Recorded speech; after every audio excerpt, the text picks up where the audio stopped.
Hello, everyone. I welcome all of you on behalf of Center for Governance Studies, which is CGS. Center for Governance Studies is an independent, non-profit, autonomous think tank in Bangladesh.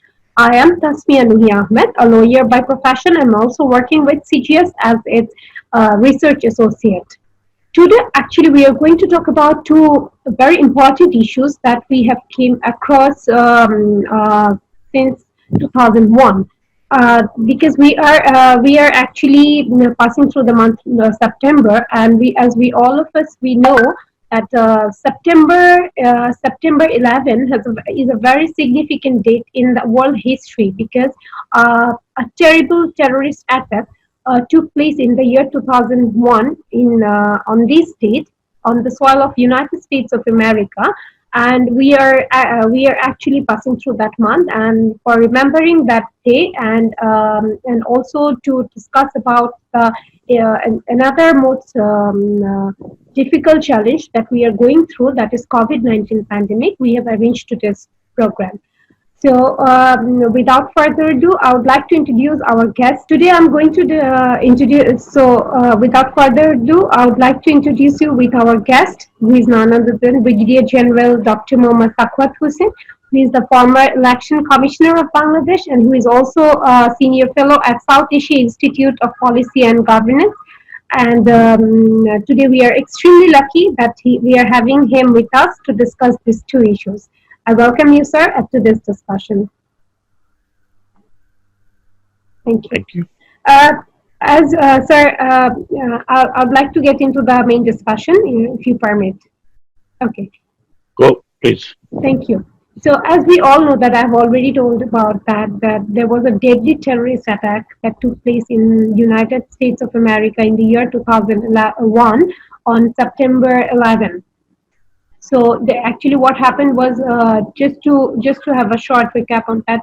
What happened was that there were 19 militants associated with an extremist Islamic group, Al Qaeda, hijacked four aircrafts, and they carried out a suicide attack against the targets in U.S. So from that very day, the world has completely changed. The security measures have been strengthened. There have been racism, there have been issues of racism, religious biasness, a lot of issues, and it has got a very lingering effect on the entire world. So, sir, we would like to know from you, like, how do you see the changes that happened after 11 September 2001, that is after the 9/11 attack? Thank you. Let me start from a bit of a background. The changes that you talked about, of course, I mean, world changed after 9/11 in 2001. It's not long time back. Most of us would be knowing what has all happened. But you see, if I go back and if I see the changes had already taken place in South Asia, and those changes came when in 1979 or beginning of 1980 when Russia occupied Afghanistan for whatever is the reason given to protect the socialist regime in Afghanistan. That actually accentuated the conflict between the Soviet Russia and the Americans. And of course, there were frontline states like Saudi Arabia, frontline state like Pakistan, but then behind the scene was Saudi Arabia and Egypt mainly, and then the other Muslim countries all over the world. And it was America who declared through Saudi Arabia that it's jihad and the Muslims have to come and push back the occupation forces of Soviet Russia. And we know, and the whole of the world still remembers that the world was divided between Russia and the Americans at that time. And the Cold War, it was the height of the Cold War. And the Russian, I would say the end of the Russian came after the Afghan war. So changes had already, changes has already taken place in South Asia. The polarization was a huge polarization with that, the Afghan issue. And then, of course, the about 20 years fight of Afghanistan in Afghanistan, and then Muslims participating, Muslim youth participating from all over the world in the name of jihad. So the whole changes in that complex in all of the Muslim countries had already taken place. And then when the Russians were driven out, and the tragedy was the Americans left. As the Russians were driven out, the Americans left, and Afghanistan was totally in a vacuum. And it was Pakistan on the one hand, Iran on the other hand, which had early Islamic Revolution in 1979, and then, of course, the other few Muslim countries, mainly Pakistan and Iran, who were to play with within Afghanistan. Of course, the context of India also comes in. So what we see are huge geopolitical changes, and then, of course, the Saudi origin jihadist led by Osama bin Laden and the establishment of Al Qaeda. Now they became totally hostile to the Western world, stating that Western world has betrayed Afghanistan. They have betrayed the cause of the Muslims. Afghanistan was absolutely handed over to these all these the element. Then we see the rise of Taliban. The Taliban and Al Qaeda became a nexus, and they basically they became anti-American because they find that American had fulfilled their aim, humiliating Soviet Russia, taking the taking the revenge of Vietnam, and then they have left Afghanistan at the hand of nobody. And of course, the Al Qaeda then started also talking about the American occupation of Saudi Arabia, and in a sense that the American troops were in Saudi Arabia at that time, and they wanted to expel them from Saudi Arabia, and whole thing started. And it was surprising that in 2001, sitting here in Afghanistan, in Tora Bora, they could carry out a kind of a deadly attack unprecedented in the human history. They hijacked aircraft within America, and then they attacked, as per se, as we say, we know now, they attacked the Twin Tower. They attacked the most impregnable place is Pentagon, and they tried to attack the White House, as said. So with the 19, as you said, 19 young jihadists, you can call, and the blame came on Al Qaeda. And then after that, we see that the invasion of Afghanistan with the help of Pakistan and other few countries by the Americans, and the American troops landed in Afghanistan for the first time almost in the role of occupation. So Afghanistan went into again that, and then whole world was crystallized under the call of the Al Qaeda, who professed or who practiced and professed that all those regime who are follower of Western democracy, these regimes should be thrown out within the Islamic world or within the Muslim countries. And we see the rise of extremism from then on, 2001. And of course, the world has changed. World has changed, and it got divided into kind of a anti-Muslim or Islamophobia, as the word comes in the West after the 9/11 attack. This is one of the psychological impact that which we are still lingering, which we are still suffering from, the Islamophobia. And of course, there in between so many things that happened, but chronologically, I don't want to go into the detail of the chronology. Everybody knows about it. But the world was divided on two factors. Two, I would say, on two premises. One, is a psychological division. And the division was that I said Islamophobia. And it spread not only in America, it spread all over all over the world. Europe, all over the world, particularly in non-Muslim countries or non-Islamic countries, I would say. And then all other countries were also affected in a sense that the terrorism reached in such a height in the human history. This never happened. So we find that the travel restrictions, the visa regime restrictions, the security beefing up in the internal security of the countries, airports, so much of restrictions on the movement, so much of restrictions on so many other things, including the higher studies in Europe, including the services or job seekers in Europe. And then, of course, the chronology, we found that the entire Middle East was gradually changing with the interference of USA and the West.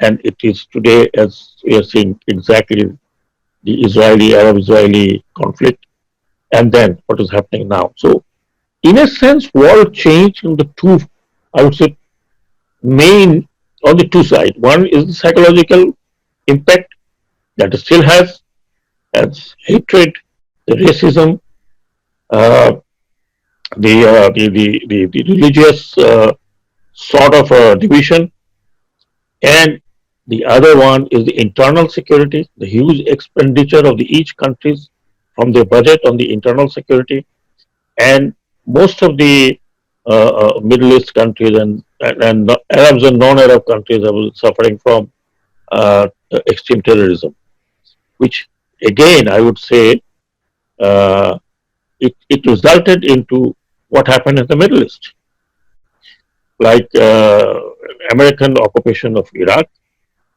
and then the slowly and gradually so-called Arab Spring and the getting hold of the so to say dictators, and then putting the whole Arab world into chaos. Now we find Syria is in chaos. Then we find Libya in kind of a chaos, and so on and so forth. Therefore, 9/11 in 2001, the world has really changed in centuries, I would say, in that sense. Though, in medieval era, the Christianity and Islam has been fighting over Jerusalem a long, long time, but it never engulfed the entire division of the Christendom and the Muslim areas. So it's lingering effect. We are still having that. Countries like Bangladesh had to face the extremism.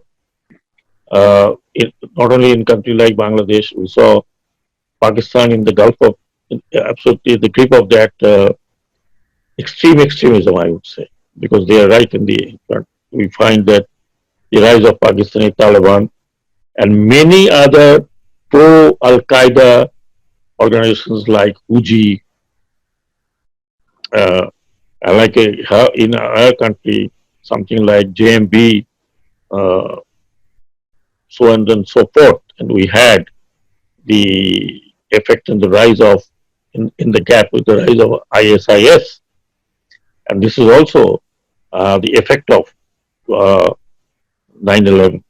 I mean, this is effect of that when Iraq was absolutely putting into devastation, and there was a chaotic order, and there was a fight between Sunni Shia and the IS, the rise of IS. And IS gave another dimension to the extremism, though America remained secure of their very extreme measures taken for internal security. But the Europe came under the attack of IS, and IS spread almost everywhere, including from Mali to Indonesia. So we are still uh, suffering from the residual effect of 9/11, and the Oh, world has changed, and it will not come back again what it was prior to 9/11. How do you see, how would you describe the ongoing wars that happened due to the happening of this terrible incident in 2001? Like the wars that are going on, still going on after this incident took place. Like, how do you see this war issues? Well, I would say let's come back to South Asia. We see a rise of militancy. I would say militancy, as it said in Kashmir border, where Pakistan and India is deadly locked. We find the Chinese and the Uyghur issue, which though not affecting much, but it is issue, of course. And then we find Afghanistan, which has been which has been fighting for last 30 years now, almost over 32, 33 years. What happened ultimately? Ultimately, the Americans had to, I would say, they had suffered a kind of a strategic defeat, and that's how they are now moving back and leaving Afghanistan with the Taliban to a great extent.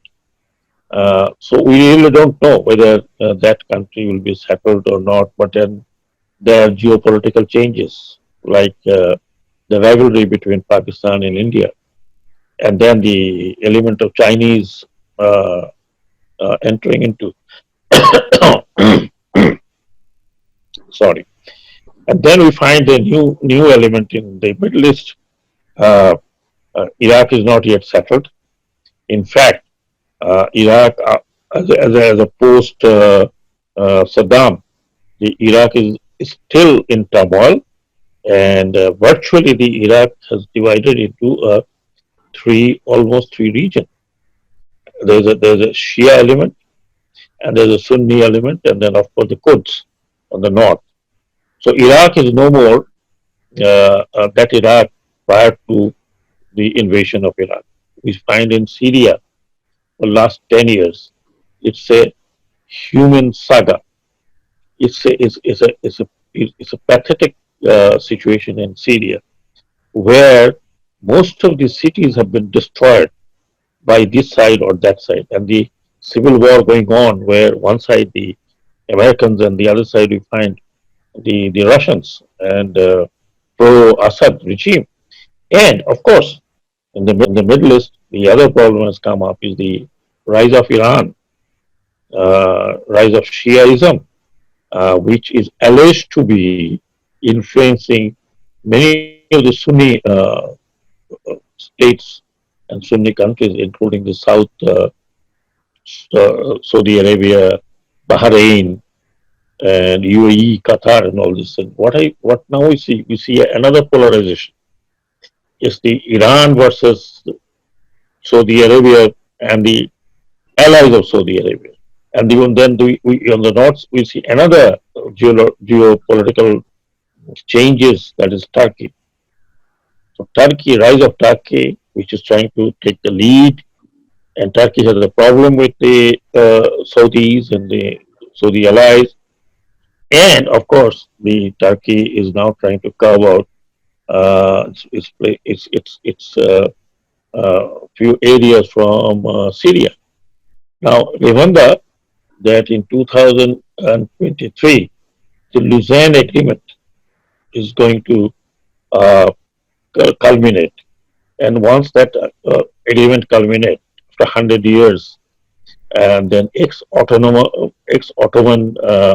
areas like in Syria, like Mosul, like in some few Greek islands, it, is it going to go back to Turkey, who is the product of the Ottoman Empire, or there we would see another complicated clash within that region.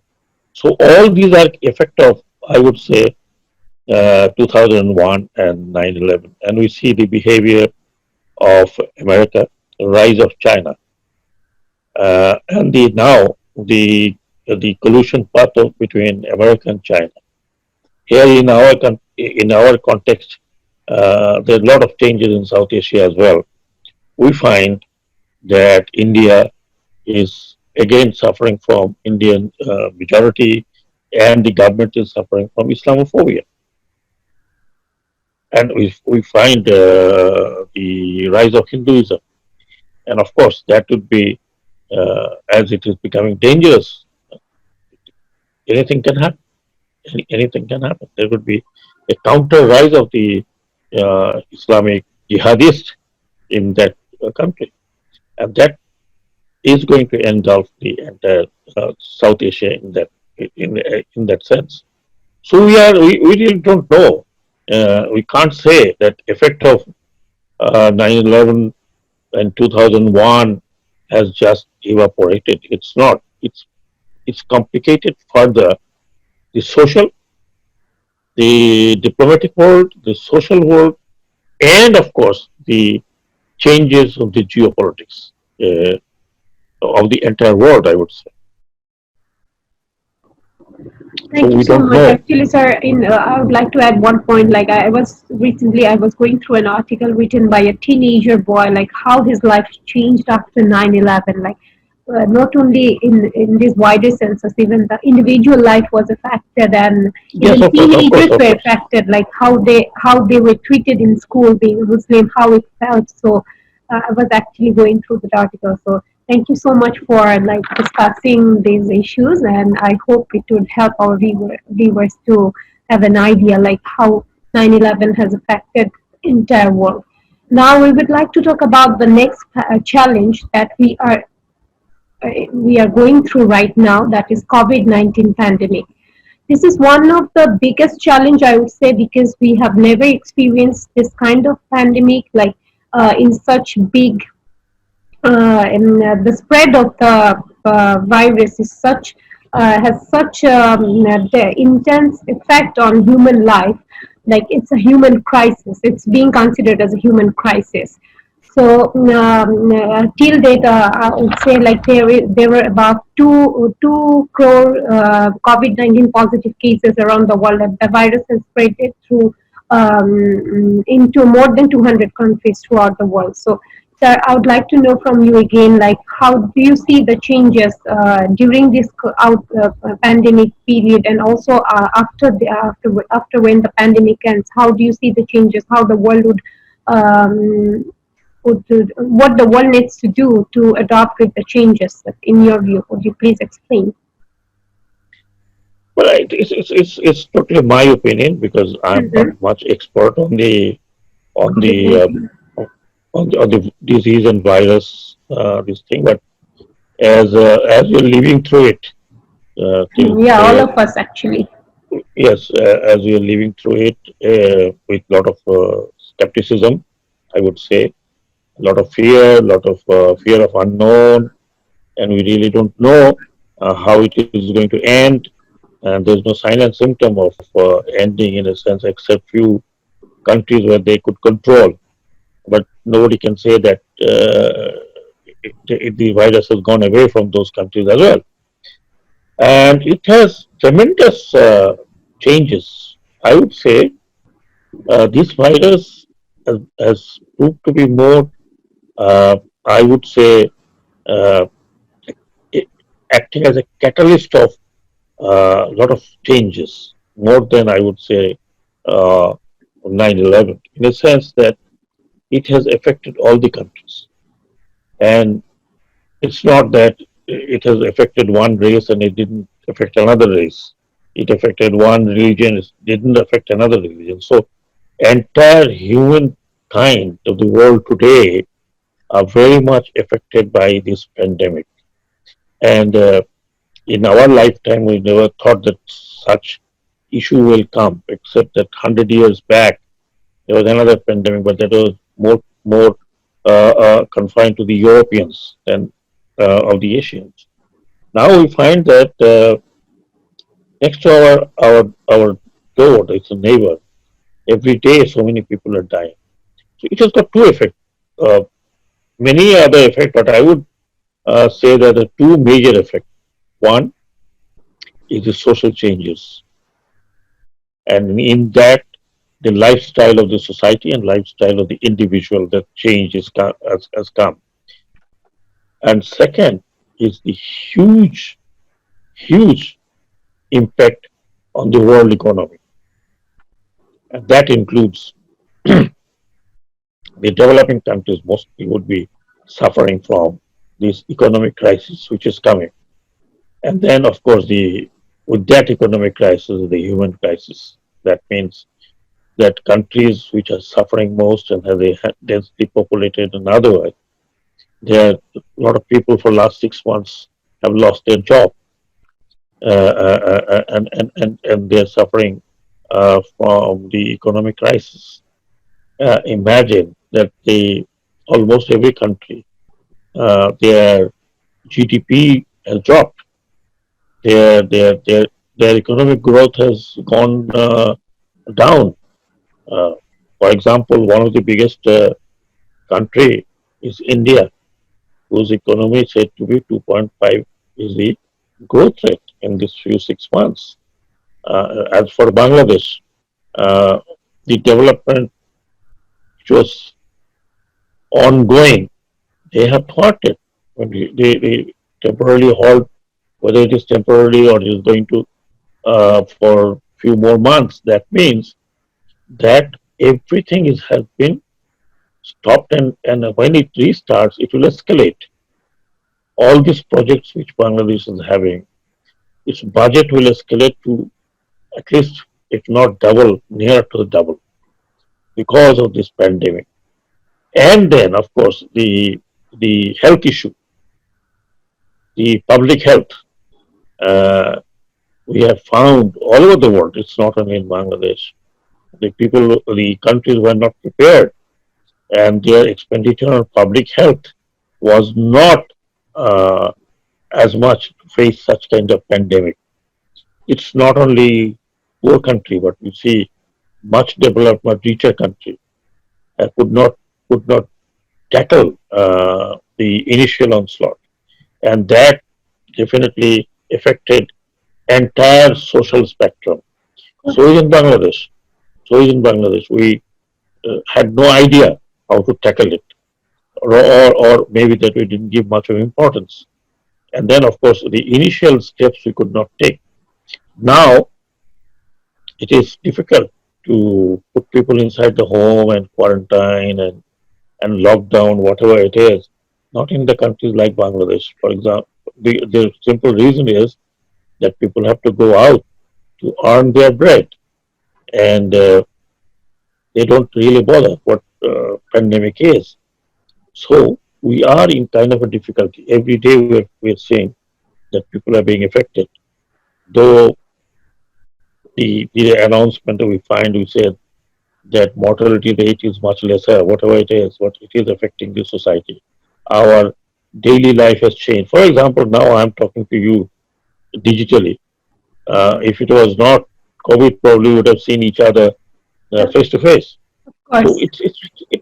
it's changed. I mean, we are slowly and gradually uh, getting into a habit of isolation in a sense, social isolation. I'm not talking about individual isolation, but social isolation. Um, Probably for a long time, we will maybe that we discuss, we see you on the screen and you see me on the screen. of course. So that human And the touch, schools, the children are the most yes, affected, I would say, because they are not of being course, able to do their classes in of school. course, the education. Now, Education. whatever you may say, digital classes, it doesn't uh, affect as the way, create an Face-to-face effect like as that. the way Yes, yes, uh, face to face sitting yes, and yes. and and and and, and Especially the for the school. kids, like they need to see their teacher, they need to see their friends. Absolutely, they need to see their teacher, they need to see their friends, they Friends, need yeah, to socialize, they need to do their outdoor activities. of So course. it is going to affect also psychologically on these kids, and even psychologically the people's behavior. It will affect on the people's behavior. Uh, Domestic violence, for example, we see it's kind of in the rise because of the isolation and sitting inside the home, and having that all kind of the psychological effect. So all in all, I would say as the experts say that it's going to stay for 2 years, well, how we can tackle that in these 2 years, whether the medicine will come and will be available for all the people, for all the world, all the We don't know countries, yet. we don't know yet. Uh, so we are not actually seeing how the things are going to shape up in future. And of course, the public health issue in Bangladesh is almost in tatters. So, and there's a pressure on the government, on the administration, on the priorities of financial allocation. So, all in all, I would say that this again is changing the world. It has changed the world. Almost, we are now seeing it has changed the world. It is Even changing and it will be changing. it will be changing. It has not finished yet. Yes. So we really don't know what is going to happen, let's say, after 2 years when this pandemic is more or less not there as claimed. So how the world would change. But one beautiful change we see is the environment. Look at the environment. It's a like on the other side is that every morning in Dhaka city now you Looks can different. hear is it different, Yes. and you can hear birds flying and the chatter of the birds. So, a lot of birds that I have not seen, I see now. They're coming out.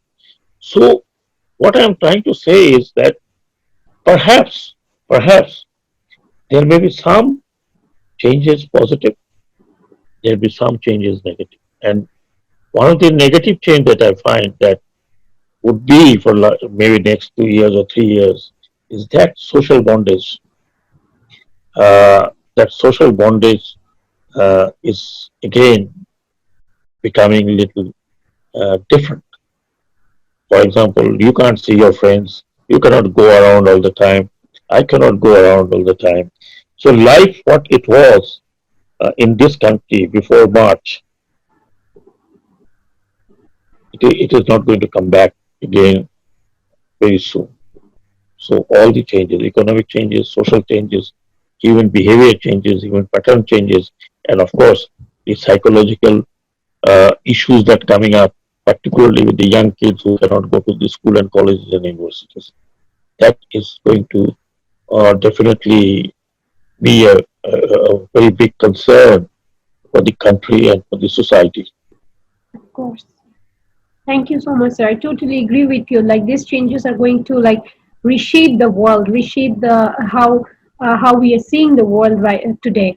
So, sir, thank you so much once again for joining us today. It was I really enjoyed the discussion. I really enjoyed what you discussed, what you spoke about. I hope our viewers will enjoy this too.